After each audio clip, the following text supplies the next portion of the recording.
guys, it is Tonya from Tonya's Bakeshop, and today we're going to be going over an elevated heel goblet squat. To start, you're going to need an elevated surface to rest your heels on. You can use a 25-pound plate, you can use books, anything that is about 2 inches high and that can fit both of your heels on there comfortably.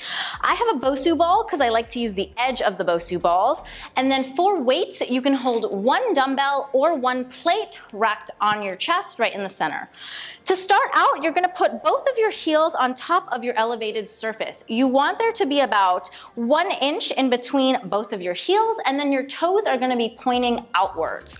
When you drop down into your squat, your knees are going to be following in line with your second toe. So grab onto your weight, pulling your shoulder blades back, keeping your chest nice and upright.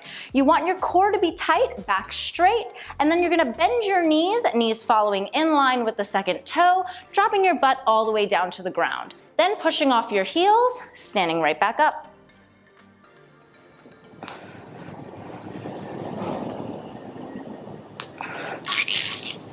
And that is an elevated heel goblet squat. Thank you guys so much for watching. Don't forget to comment, like, and subscribe if you'd like to see more videos from me. Thanks, guys!